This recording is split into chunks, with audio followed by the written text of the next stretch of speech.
Are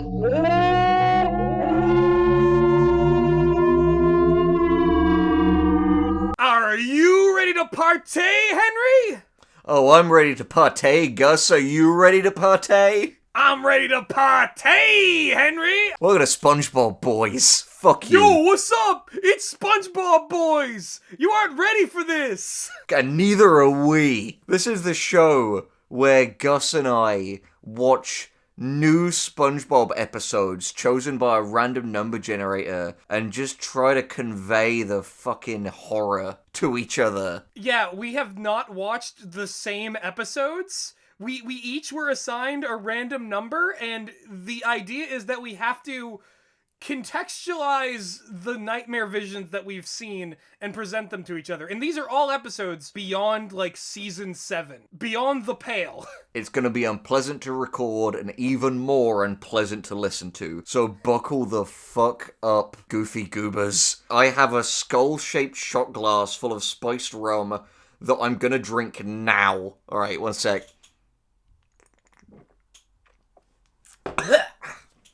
Fucking hell. Oh my god. I'm gonna take a sip of my pineapple vodka screwdriver then. If I'd somehow accidentally, spilled acrylic paint in my throat, this would have sorted that right Damn, out. dude. We going hard today. I feel like I've just drank the stuff from Who Framed Roger Rabbit. So are you ready, kids? Let's get into it. Do you want to begin with... Why, Captain? Do you want to begin with your episode, or do you want me to describe my episode first? Well, tell you what, here's how we do it. So, in future episodes, both of us are going to watch 2 episodes as they, because SpongeBob, as it's always sort of worked, is each half-hour block that would play on TV is 2 11-minute episodes and ads. I listened to both. Sorry, watched both. You can tell I'm too fucking involved in audio drama. And this lazy shit only watched 1. So, what we'll do is, I'll do 1, Gus will do 1, and I'll do 1. So, you don't get sick of my voice for an extended period of time. You poor soul. Like, I legitimately thought I'd be suffering the same amount as you. But I just was like, oh, yeah, okay, there's 2. I'll just pick the more interesting one. But no, you went above and beyond the Call of Duty, as you always do, and shown yourself to really take one for the team. So, yeah, all right. Why don't you get into it with the first one of 2 you've watched, you poor bastard? Yeah, I'm nothing if not a glutton for fucking punishment. Okay, so, Season 9, Episode 14. The first segment of this was called Company Picnic. Now, Gus, from that title, guess what happened? Because here's how I think the format of this show should work. Because, we're still fucking experimenting, people at home. I think we'll explain the episode, and then we'll try to use our big boy comedy writer brains and lover of classic SpongeBob brains to be like, how would classic SpongeBob have executed this concept? So, I'm guessing from the name Company Picnic that it's like Mr. Krabs, SpongeBob, and Squidward going to, I'm imagining that, park in Bikini Bottom, and they set up a picnic. The conflict is that Mr. Krabs was really cheap on the picnic, so there's, nothing to eat. And they have to keep trying to oh, well, maybe we'll go buy picnic stuff from, that stand. And Mr. Krabs is just like, no, you can't spend your money on that. That comes out of the company budget. You gotta eat the terrible food that I've got. And so on. Okay, so you got shades of it right. I'll talk you through the episode. So, it begins with a very bizarre and extended sequence in which SpongeBob, with these very unpleasant-looking little homunculi made out of burger meat on the grill. So they're this little family. He's made out of burger meat and is acting out like having a picnic. As he's the 2 children, who is a kind of younger burger meat girl and a slightly older burger meat boy, are playing frisbee with a slice of pickle with mustard or something on it, and he makes the little meat child say to her older brother, oh, I'm really gonna miss you when you go to college. And SpongeBob starts like crying, and his tears drip down on the griddle, and he throws the little frisbee, and it like I think it like fires hot sauce into Squidward's eye. This is like massive disrespect for food that like we've never seen from SpongeBob. Like what? Let me fucking tell you something, Gus. I was saying this to Meg this morning. This is something that will come up repeatedly in these fucking discussions and videos, I imagine, is, do you remember when you were a kid watching SpongeBob and it made you feel so sad that you'd never get to have a Krabby Patty?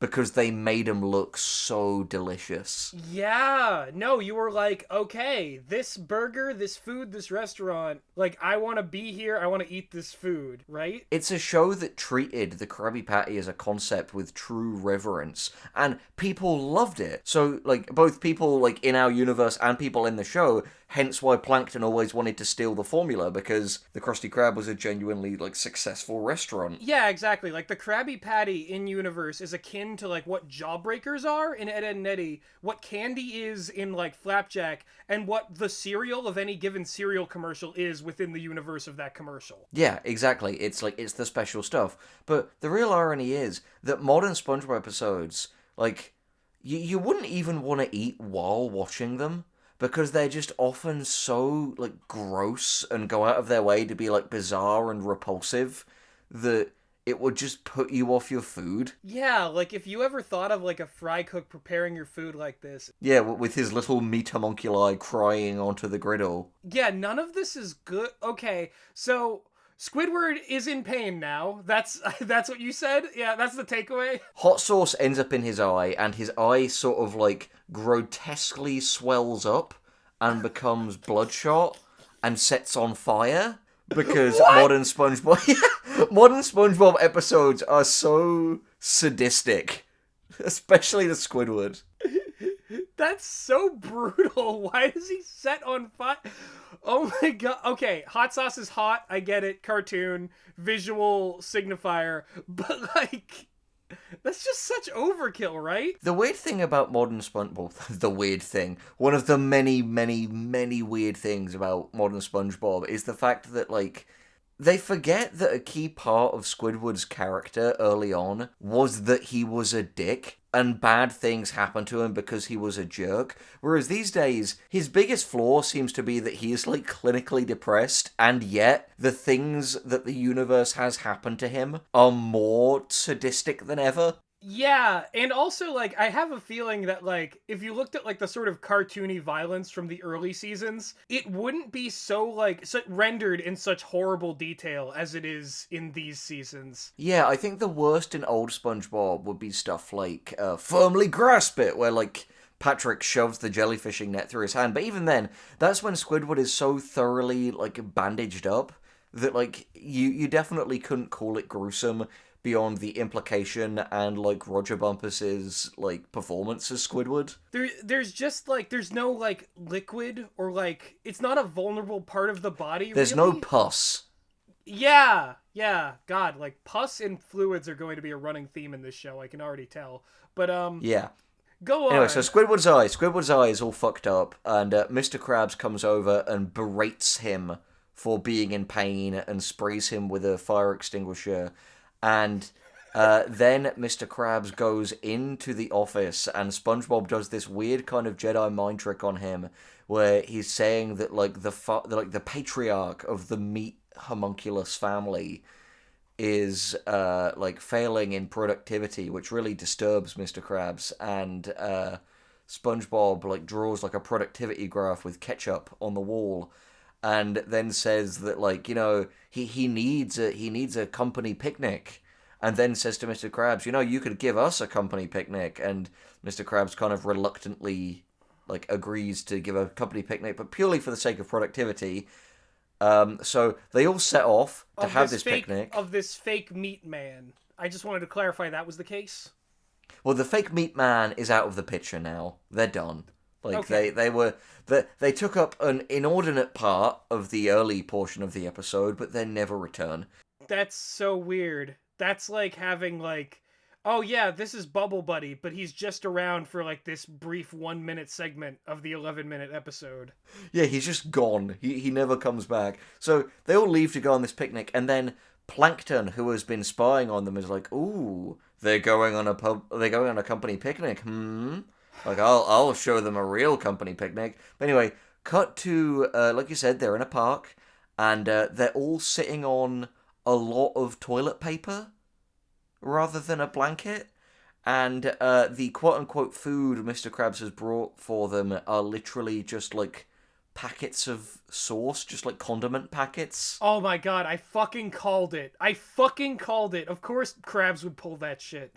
But the thing is, what's weird is Krabs in this, like, in modern SpongeBob is cheap to the point of just seeming like a genuinely horrible person. Like, there are so many points where watching this, I turned to Meg and I was like, it's wild how they write Mr. Krabs. These all feel like lines and jokes we would write for the character Todd, who is a recurring villain in our show Less is More. Like, he's a bad guy.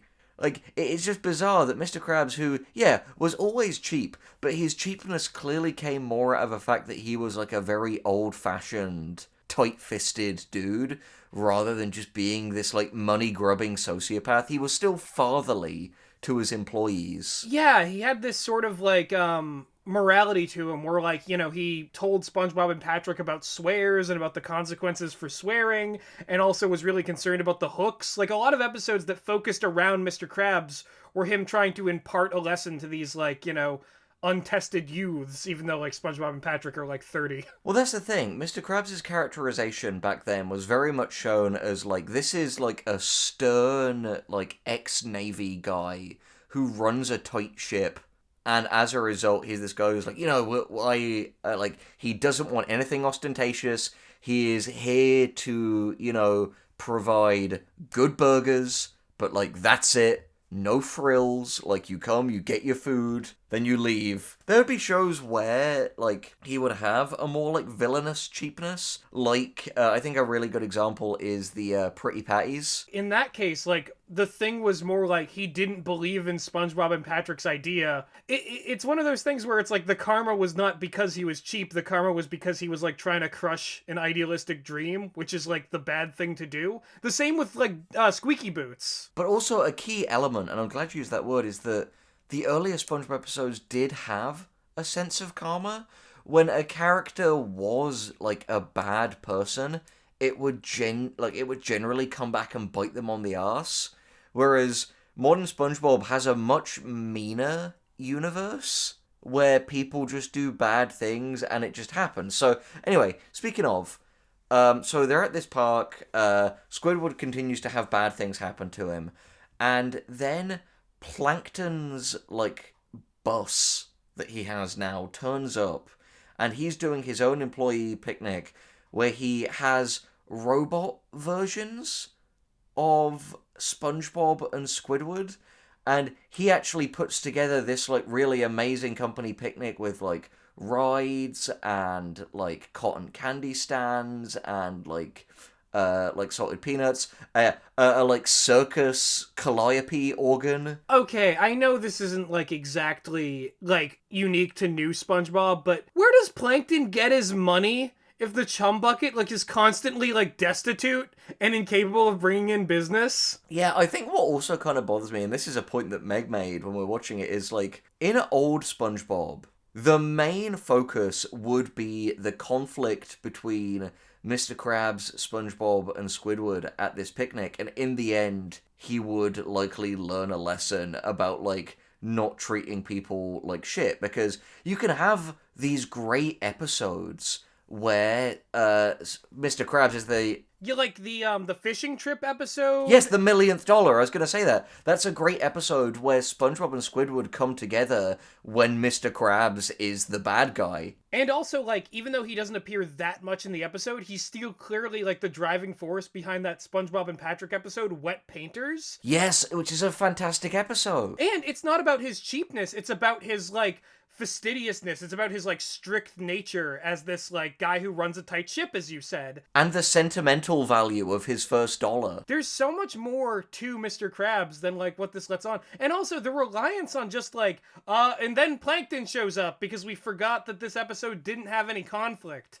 Yeah, like, it already has conflict that SpongeBob and Squidward feel overworked. And here's the thing, you could have Plankton in it, but what Meg pointed out is, in old SpongeBob, that could be a B-plot where Plankton is like, oh, restaurant's empty, I can get in and steal the formula, and then hijinks happen. Yeah! Wait! Hold on! The vault is right there, Plankton! What do you do? Oh my god. But, like, this comes back to a weird thing of the fact that it feels like in modern SpongeBob, the Krusty Krab isn't successful. Oh my... No, you're so right. We'll get into that more later. But yeah, it seems like the Krusty Krab is actively like a worse place to both work and to eat in modern SpongeBob. Exactly. So anyway, what happens is, throughout this episode, Squidward starts to, like, have fun with all this fun stuff that Plankton has brought. And then Mr. Krabs starts to have fun, but SpongeBob is continuing to, like, there's this weird running thing of Frisbees where, like, there's, like, a paper plate with mustard on it that is now used as a Frisbee, and for some reason SpongeBob, like, isn't, like, old SpongeBob would immediately just play along if Krabs and Squidward were playing. Because he's a fun-loving guy who's, like, if Plankton's bringing fun, yeah, he'd be, like, ready to have fun, too. Like, as long as there's not any, like, nefarious, like, Krabby Patty formula-related plot. Also, I just have to add... I don't know what else about the context it's being used in, but a paper plate with mustard on it is like the least permissible object I would want around me. Like, that is something that I'm like, ugh. But that's the thing, it's so gross. That's nasty, and it's that kind of gross that it's just like, come on, this was avoidable. Like, this was so avoidable. Like, I can't believe that this shit is happening to me. Holy fuck. It continues on. There's hijinks, a lot of, frankly, unfunny jokes. Like, there's a weird repeated thing of, like, the mecha SpongeBob getting wet and, like, exploding, but still being there in the next scene. Again, I'm not, like, critiquing cartoon logic, but the reason why this is stupid will be apparent soon. He rebuilt the robot, you know. Yeah. But it turns out that Plankton's inexplicable plan is... trying to convince Mr. Krabs and Squidward to sign contracts with candy-flavored pens that will have them work for him. Like, there's so much about this that's bizarre and, like, stupid in a narrative sense, and also just shows the extent to which these characters have betrayed that, like, in what universe would, like, hard-nosed, suspicious, classic Mr. Krabs ever, like, get this, if you'll pardon the pun, chummy with Plankton? Yeah! And, like, get this close to, like, signing a contract. This should legit be, like, SpongeBob and his roles in this episode should be swapped. SpongeBob should be playing, he should be the suspicious one. But we had to have the meat homunculus scene, so there's no way that could happen. Yeah, the fucking meat homunculus, like... Look up this episode afterwards and just get a picture of these meat homunculi on the screen. No visual aid. That is one of the rules. There can be no visual aid. People will only know these episodes through what we describe of them. It's true, like an old, like, sea tale in the lighthouse. Exactly. You have to use your imagination. It's like a campfire story, you know? But here's the really baffling ending. So SpongeBob throws this, like, mustard frisbee, and it sails past Mecha SpongeBob that he was worried it would hit, and hits another thing, which short-circuits it, and reveals it to be a hologram projection. Like, a hologram projector. And all of these nice things that have been here this whole time are actually, like, horrible things. Like, the robot Squidward is just a golf ball washing machine. That there are several things, like, including the roller coaster, that literally just turn out to be desiccated corpses. And it turned out that, like, the peanut thing was literally just, like, a wagon saying chum full of quite realistic intestines. And the bus that Plankton drove in on was actually just this unworkable pile of scrap. And it's like, what? So wait, Plankton just pulled like a butcher's block on them? Yeah, and it turned out that the candy pens were actually these bizarre, like, caterpillar-like insects. And it's like, well, Plankton, you couldn't even use real pens? Wait, okay, wait, Henry, I don't understand any of this because you're telling me this happened, but I'm wondering, like, legitimately why and how? Why and how did this happen? Well, that's the thing, it's like, why would it be a stretch of the imagination that Plankton could build these, like, robots when he's literally built robots? Multiple robots in the past. But it's not a stretch of the imagination that he can build this, like, state-of-the-art hologram machine? Yeah, it's a way bigger, like, suspension of disbelief that, like, they didn't figure out that this was a hologram machine. maybe that plugs the plot hole. Maybe that's how the robot SpongeBob came back, because he just projected another hologram. But why would he project it blowing up?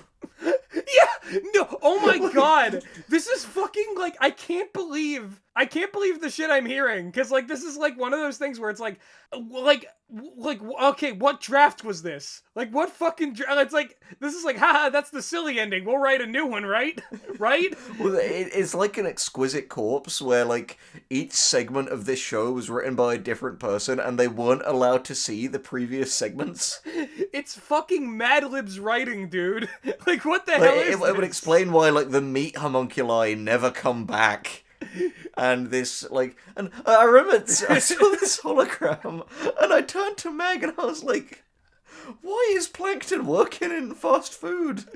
Oh my god! This guy is like a scientific genius. This is like, okay, off mic we went full tilt in picking apart the character of Syndrome from The Incredibles for the fact that he doesn't patent any of this shit.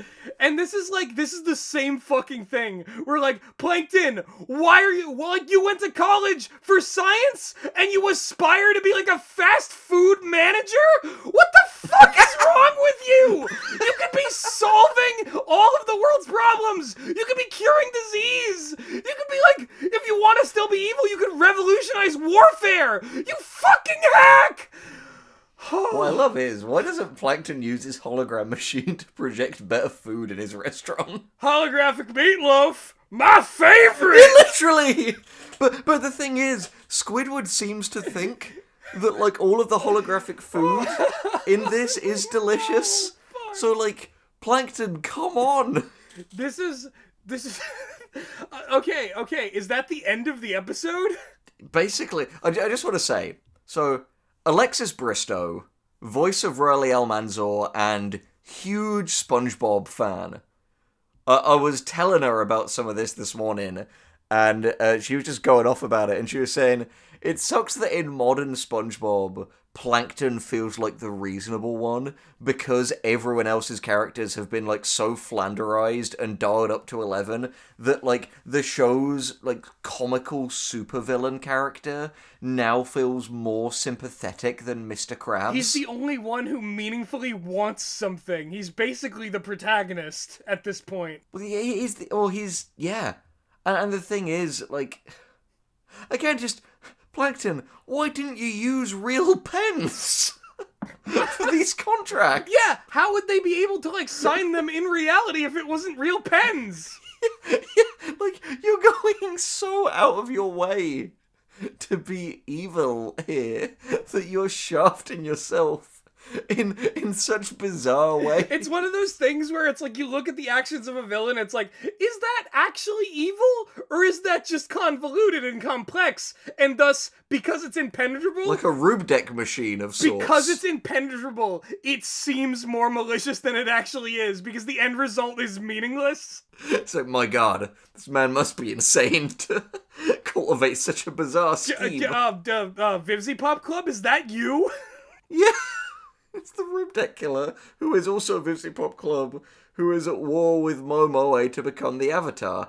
Anyway, so yeah, the episode ends shortly after that, It's complete fucking nonsense. Oh! Before we go into my episode, I just have one more thing to say about the whole Plankton hologram generator thing. Please, go ahead. The reason that's supposed to be bad for the characters is that they weren't really having fun at this company picnic. They were instead, like, being paraded around this grotesque, like, sideshow event. But I'm wondering, like, why is that such a concern when this episode opens with SpongeBob doing equally gross things with meat? Well, I mean, none of it really makes any sense, because as you said, the characters are in the wrong roles. Why would Plankton, if the idea of this whole, like, him, like, flexing on Mr. Krabs' shit company picnic being to, like, poach Krusty Krab employees, why would Mr. Krabs be one of the employees he's poaching? Yeah, there's just, like, too many goals. Like, the one person he actually would need was SpongeBob. That's been, like, the plot of several episodes of, like,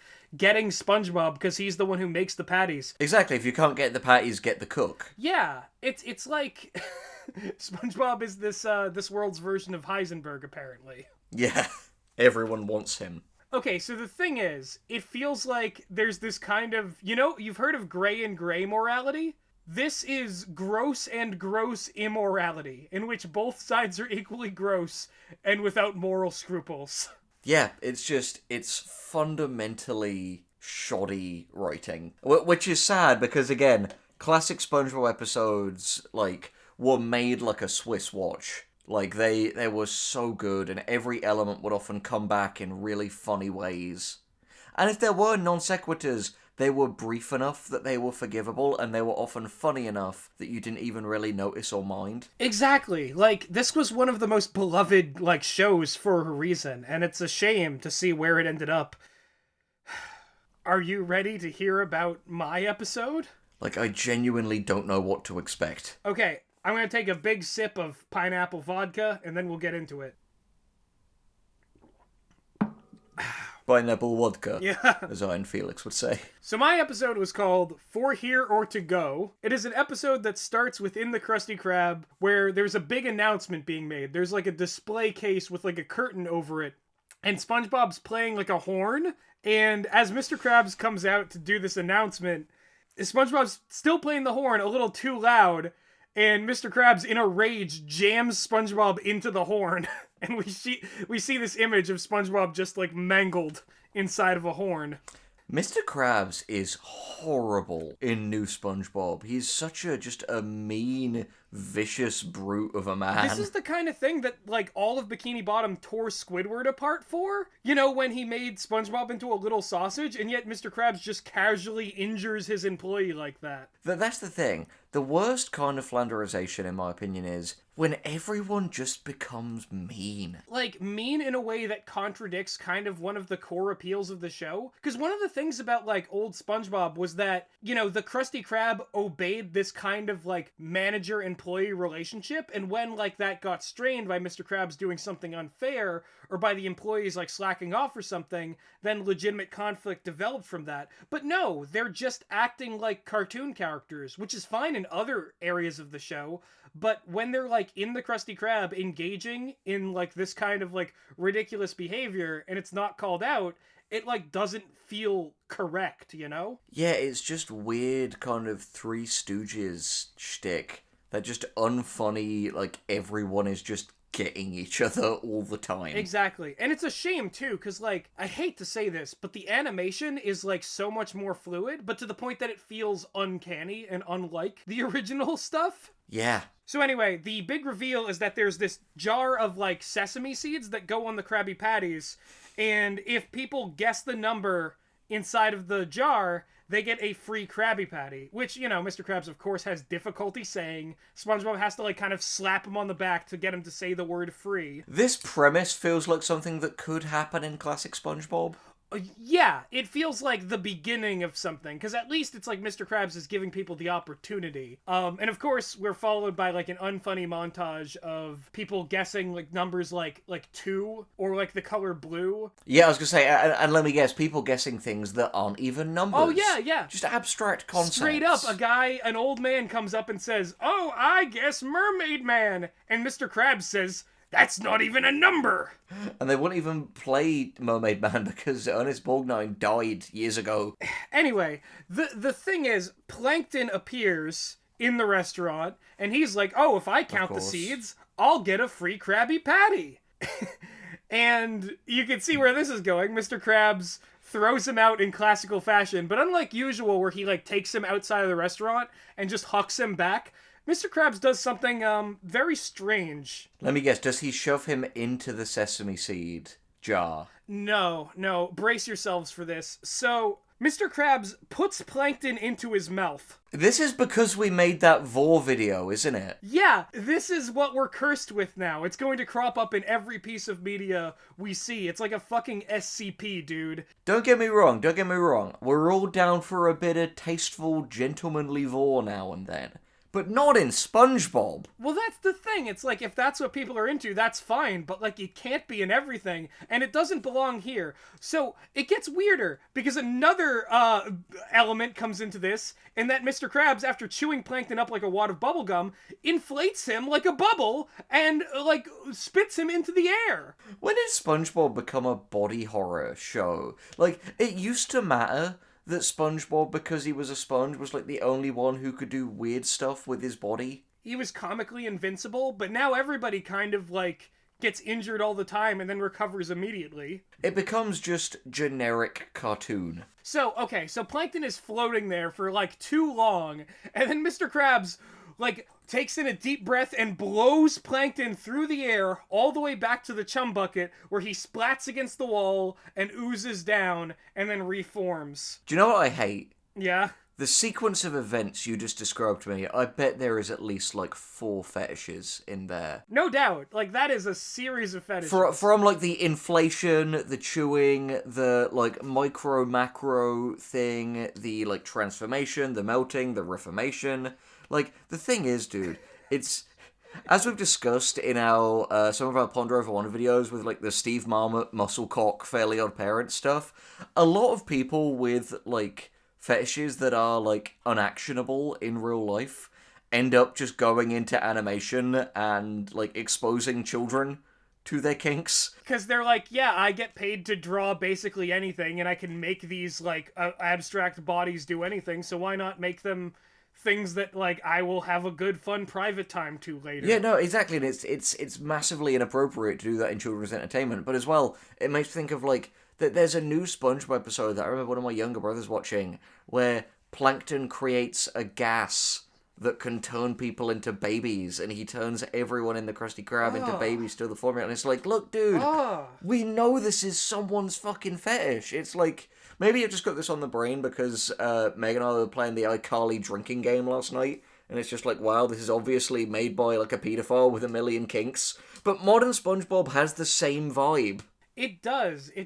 Okay, so, Plankton's just been rejected. He wants those sesame seeds. He wants to count them. What do you think is going to happen next, Henry? He devises some kind of, like, evil science solution, whether it's a disguise to get in there or hiring someone to be a proxy, in which case he'll hire someone, like, comically stupid, like Patrick. Tell me, because I have no idea. Like, I bet whatever the fuck it is, I won't have been able to predict it. Plankton places a phone call to the so-called bogus business bureau, who will call in their agents and make it so that Mr. Krabs has to allow Plankton to participate in this contest. Why the fuck would that be your thing? This is a family show. Plankton, like, knocking to the fucking Citizens Advice Bureau, like, that's not entertaining. So anyway, we're introduced to a great new character that I'm sure will appear in many episodes. Agent Twerp of the Bogus Business Bureau, who is like a red fish in like a green suit, and he's got one of those like tiny like mustaches, like where there's like a little bit of like a hair on either side of his mouth. It's like Moneybags' like estranged son. Agent Twerp of the Bogus Business Bureau sounds like something that like a 90s bully would call an FBI agent they don't like.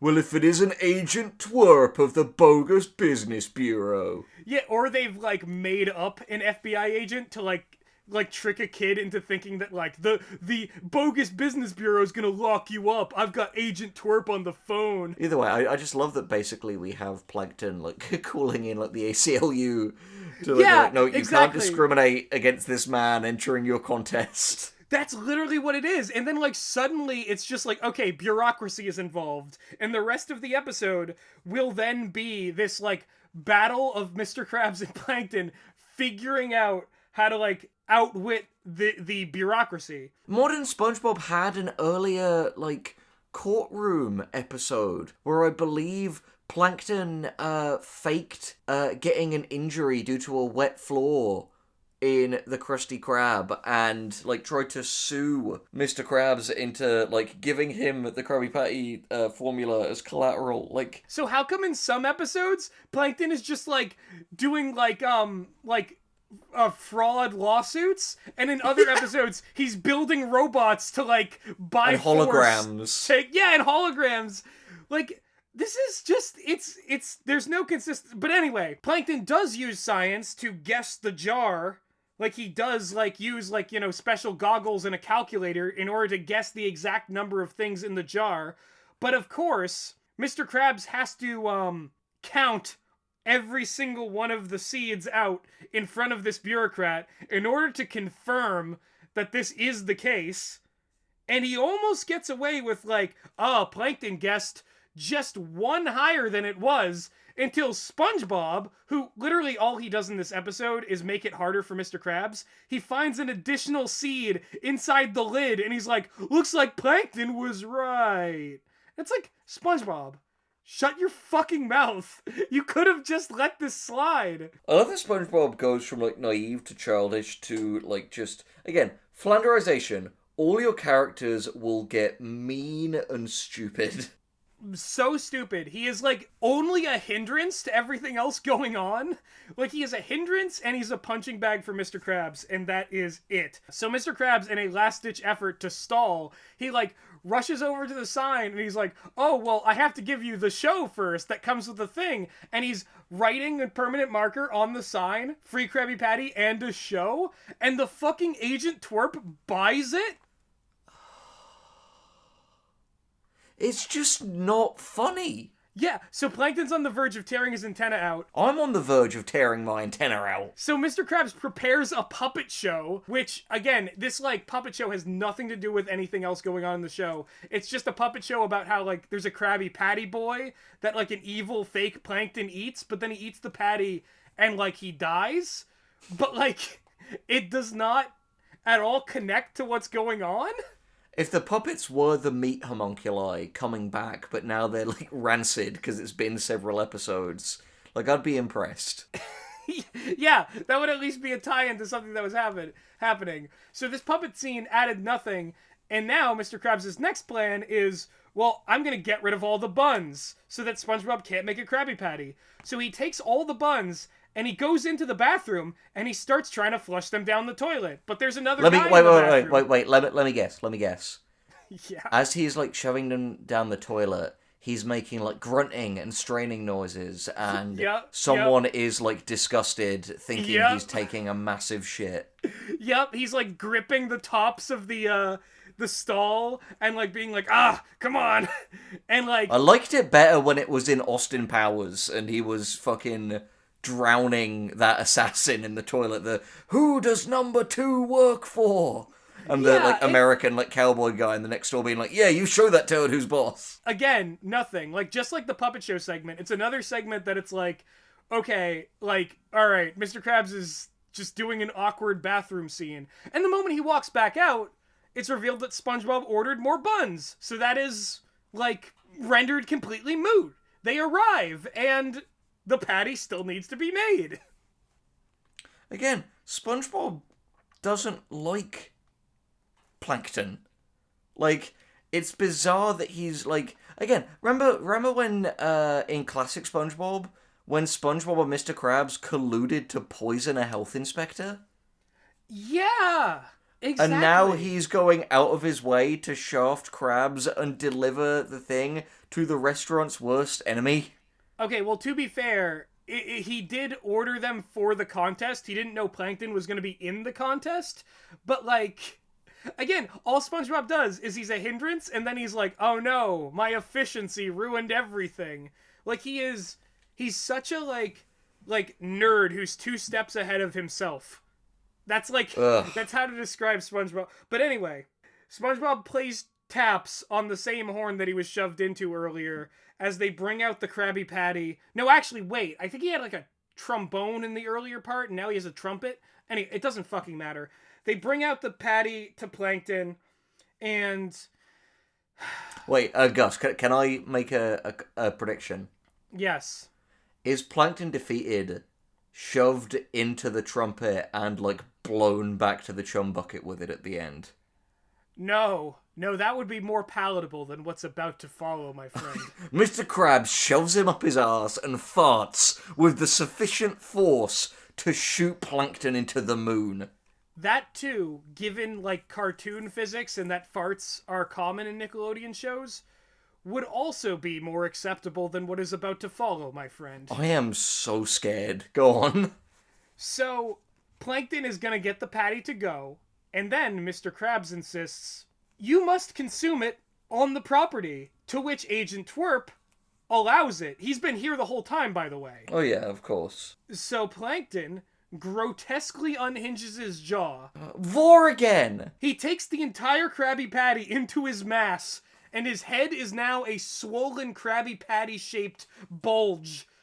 And he speaks, and you see the sesame seeds and burger in his mouth, and he's like, I bid you adieu. To which Mr. Krabs responds, no, Plankton, you have to swallow the patty. This episode feels like it was written by a pervert. Like this is all, like, grotesquely, like, sexual somehow. Yeah, exactly. But at the same time... You've got to swallow it, Plankton. It's also drastically unappealing to anyone who's not remotely in that very niche ballpark. Which is what all these things are. So, Plankton, whose arm is twisted by Agent Twerp's bureaucracy, swallows with much strain the Krabby Patty, moving the bulge from his head to his stomach, and now he's a Krabby Patty-shaped Plankton, and Mr. Krabs then throws him back to the chum bucket. Horrifying dramatic music begins to play as Plankton begs Karen to cut the patty out of him before it is digested. What? Anyway, Karen produces a buzzsaw and dissects Plankton. That's a discretion shot. We see the outside of the chum bucket. I should fucking hope so. Plankton has the patty. He won. You see they cut ahead to a sign on the chum bucket that says, Krabby Patties now being served here today. Agent Twerp's out of the story, by the way. It doesn't, occur to Mr. Krabs to call in this apparently hyper-competent bogus business bureau guy to be like, hey, this guy directly ripped off my recipe. Like, because when you add that character to the story, you suddenly call into question everything that's been happening. Yeah, that would have actually been a decent planting and payoff, with Plankton using Agent Twerp and then Mr. Krabs using Agent Twerp and the BBB to, like, fuck over Plankton in the end. No, we're never going to see the bogus business bureau or Agent Twerp again. They might as well have been taken outside, back the Krusty Krab, and shot in the fucking skull. So Plankton is now selling Krabby Patties, and people enter the restaurant, and then they start running out horrified, saying things like, this Krabby Patty tastes like stomach acid, or this Krabby Patty tastes like aspirin and carrots. And then it is revealed that Karen used the contents of Plankton's stomach that she cut out to synthesize Krabby Patties. So, yeah, literally just their stomach acid and whatever Plankton had inside of his stomach making these Krabby Patties. I think the thing I said earlier is so prescient that Krabby Patties went from, like, a food that every child fantasizes about being able to try one day to just repulsive, gross, like, literal bile. I can see why this drove Mr. Enter mad in the end. Yeah, like, this sort of shit that happens to the Krabby Patties in, like, modern to new SpongeBob is it makes you never want to look at a burger again. Like, no matter how good a burger could did like be. a radical vegan. Did Peter take over SpongeBob? I don't know, man. Maybe the bogus business bureau had something to do with it. Anyway, this show ends on a final joke of Mr. Krabs ordering SpongeBob to fish the buns out of the toilet and out of the sewer and put the sesame seeds from the jar on them. And SpongeBob's response is, "That's my crabs!" Credits! The episode with the Nasty Patty would be meaningless in modern SpongeBob. Every patty's a nasty patty. Because, like, it's all so gross all the time. Yeah, like I said, every patty is a nasty patty. Mr. Krabs ate a, like, bad patty and had to go to the hospital. And now he's just serving this stuff. There was a concern over SpongeBob being sick at work in one episode and people, like, leaving because of it. And Mr. Krabs sending him home because of it. Yeah, modern Krabs would force him to work sick and, like, there would be scenes of SpongeBob's mucus dripping into the burgers on the griddle and being baked in. Mr. Krabs went from acting like how a boss should act to acting how my previous bosses acted. Yeah, I went there because I'm no longer working there.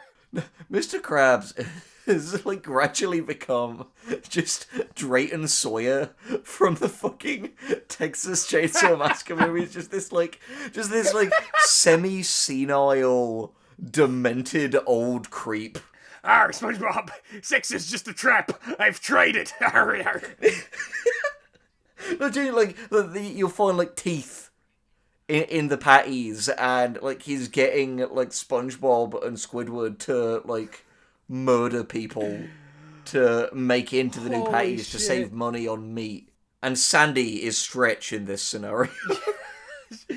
she just karate chops them. Yeah. Holy shit. Okay, so now that we've established how much of a nightmare world SpongeBob has become, I'm really curious if your final episode we can go 3 for 3 with twist gross out endings.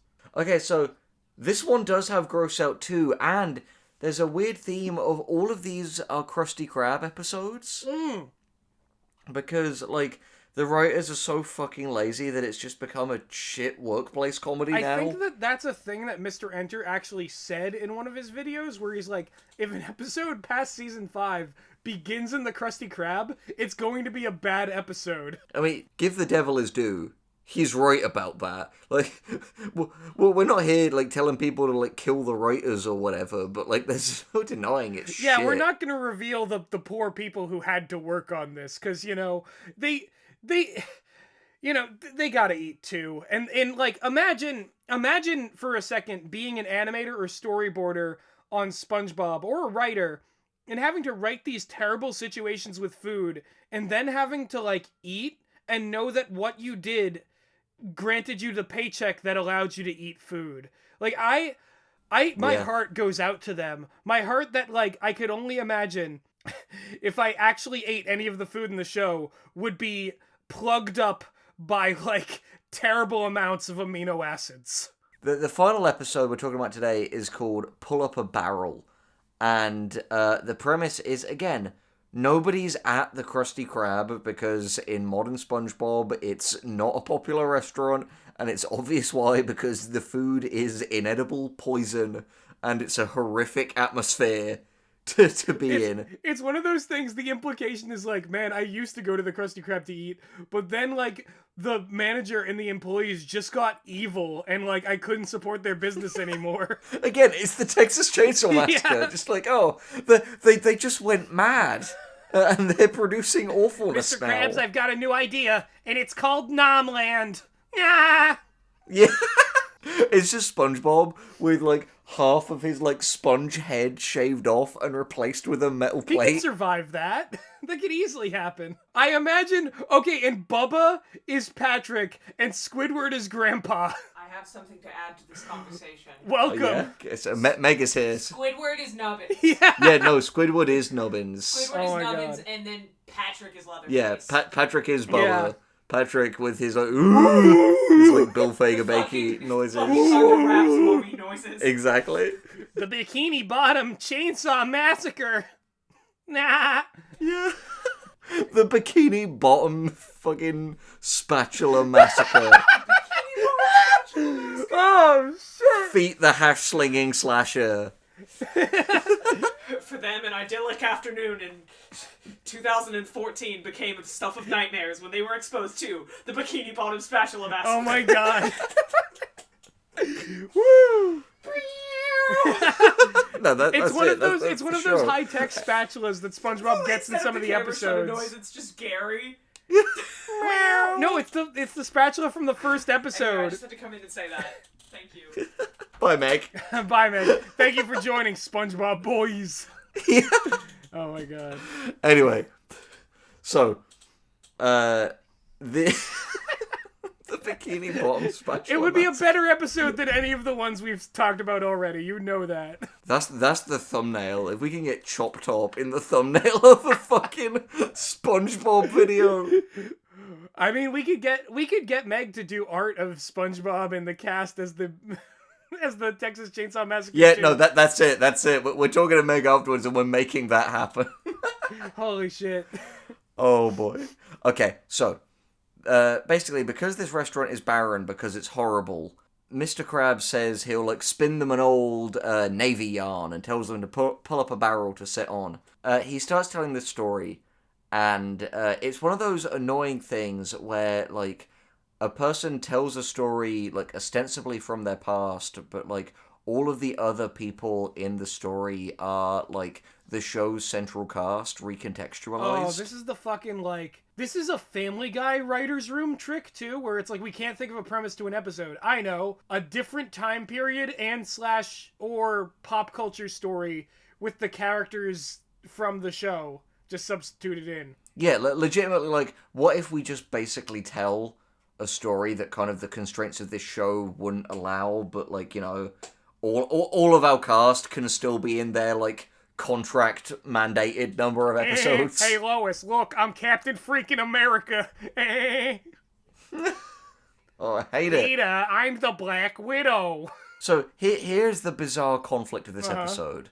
Mr. Krabs is in a Navy cargo ship taking suntan lotion to a bunch of marooned sailors on an island, and he is the cook on the ship. But the problem is, Mr. Krabs is making the food too nice, and the Admiral, who is played by Patrick, comes in and is like, no!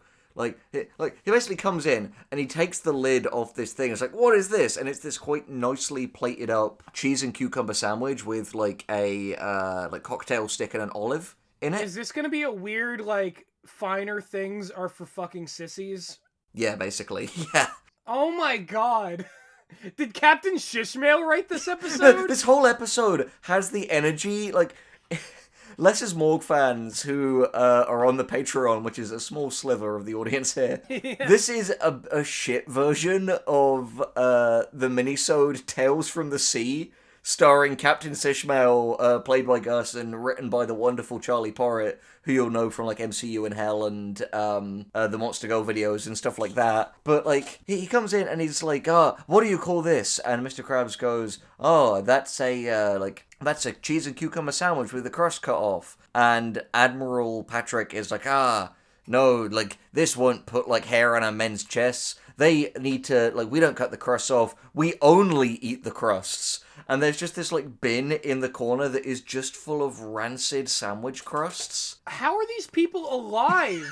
And What? And he's just like, you'll serve them this from now on. And there's this really weird body horror scene where Patrick lifts up the back of his shirt and is like, Is Pat back under no, there? it's not Pat Bag. That's good Patrick, that body horror. Yeah. And, like, I laugh even thinking about that because... Pat back, like, I almost feel like I instinctively brought up Pat back just because it makes me happy to remember Pat back. Well, it's so funny because it's SpongeBob's reaction of, that is disturbing, afterwards that just makes it. Because it's one of those things that's like, Patrick, how did you do that?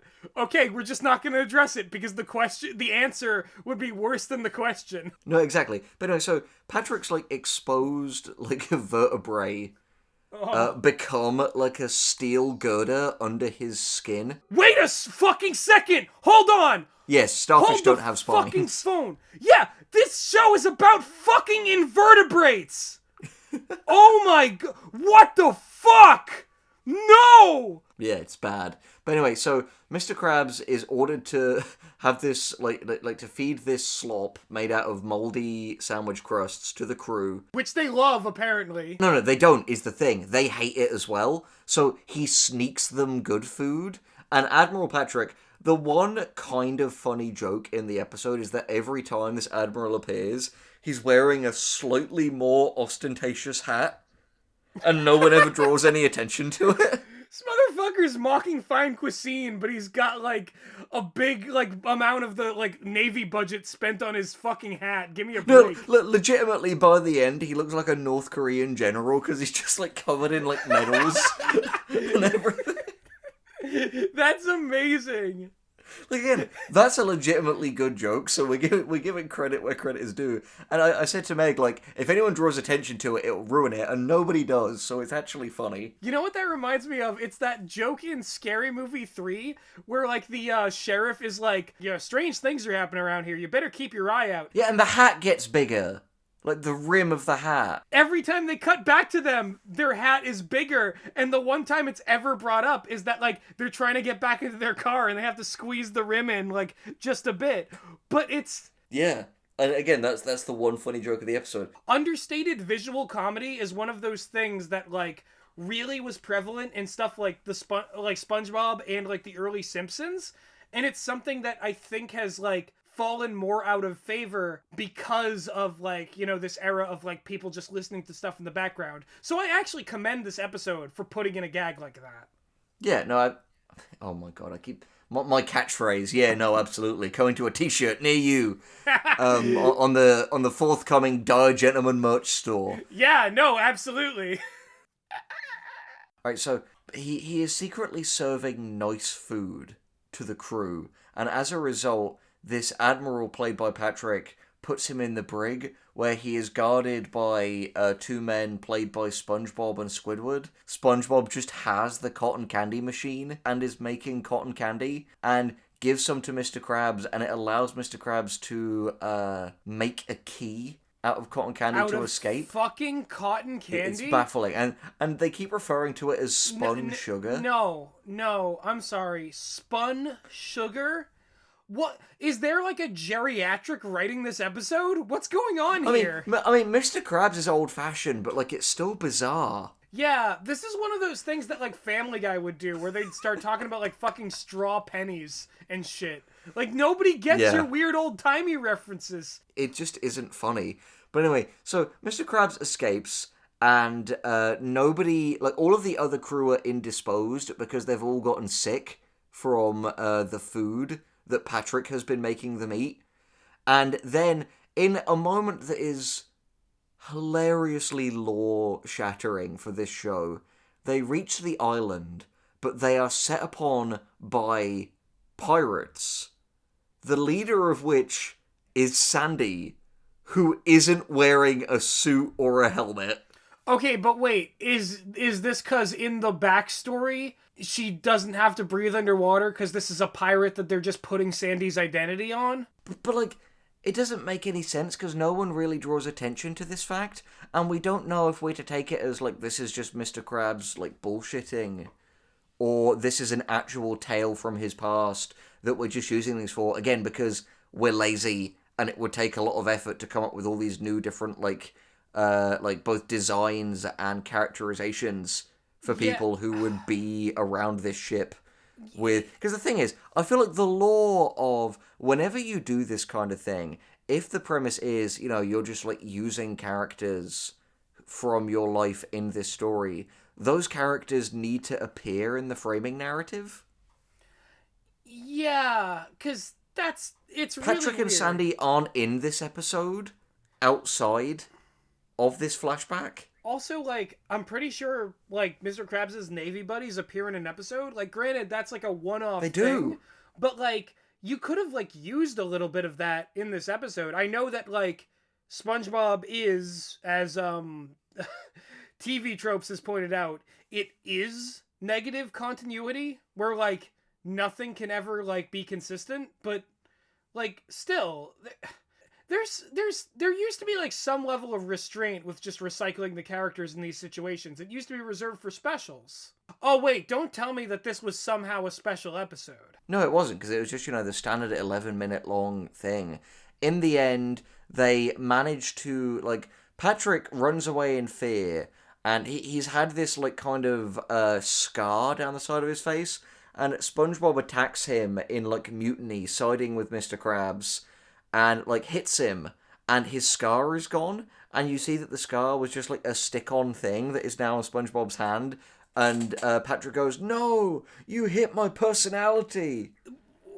And then he, like, puts it back on for him, and they resolve to, because the cannons were, like, purely ornamental, and they don't have, like, cannonballs, they use wads of the rancid sandwich crusts as cannonballs to, like, blow up the enemy ship. Oh my god. Wait, is this another thing just like the holograms where like, turns out everything's fake. Everything you thought was real was fake. Moving on. It doesn't even dwell on it that long. So Sandy and crew get on the thing. Krabs defeats her, and she's in the brig, and she's like, team up with me, Krabs. You and I could rule the seas together.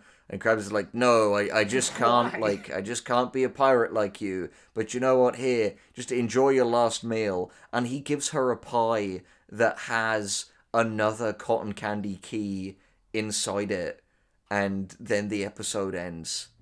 The episode ends? They don't even cut back to, like, the framing device? I don't even remember if they do, is the weird thing. Oh my god. No, I legit think the episode does end with Flashback Sandy having this key. What the hell?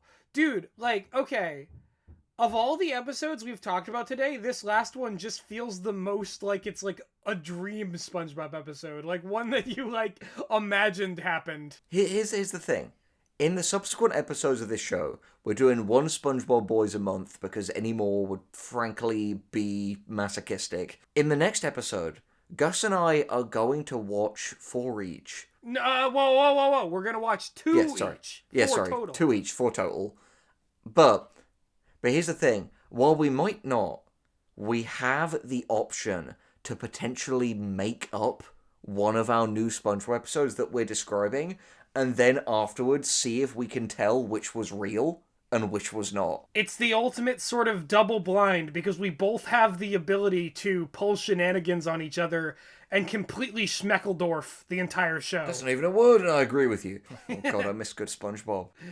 Me too, man. The thing is, like, it's a sad day when a show's run outlives the creator that made it so special. It really is. The reason it feels okay to genuinely mock modern SpongeBob is that it's legitimately quite sickening that Viacom, Nickelodeon's parent company, is literally going against Steven Hillenburg's wishes after his death to, like, never have spin-offs and milk the show into the ground with this, like, awful, cynical Camp Coral shit. So, like, it's just fucking gross. It's literally, like, the creative team changed to such a degree that old and new SpongeBob are different fucking shows. Exactly. And we'll always remember, like, the amazing amount of entertainment that Steven Hillenburg gave us. He was truly, like, a great artist and a great show creator and showrunner. And, this show, it's fundamentally different than his creation now. So I have no compunctions about criticizing this because, the good SpongeBob, the stuff that he made, that will always, like, stay with me. Yeah, no, exactly. The first, I would say, sort of basically, while of course towards the end you're witnessing a decline, we'll call it pre-movie SpongeBob. Like, the best way to really consume SpongeBob is everything up to the movie, and then, like, the movie is such a perfect ending for SpongeBob that I believe it's basically been made canon that any subsequent episodes of SpongeBob take place before the movie. Which is good, because, like, you know, at least we know, no matter how bizarre and strange and retconny and contradictory this whole thing gets, at least they end on a, like, perfectly memorable, wonderful, like, coming of maturity story. Yeah, and I mean, SpongeBob becomes the manager of the Krusty Krab too. That is genuinely, like, that's as good as it. Like, Plankton has his ultimate evil scheme and is defeated. Everyone respects SpongeBob, and he goes through a great arc and manages to fuse both responsibility but also use his, like, childlike nature for good and never lose the sense of innocence and imagination, which ultimately is really the message of SpongeBob. To never lose your innocence and imagination. Exactly. And even though every single episode we will watch on this show will make us lose more of our innocence and more of our imagination and fill it with more nightmares and bile and pus and fear, you have best believe that this has been Spongebob Boys, and you are not ready. See you in hell. It's hell!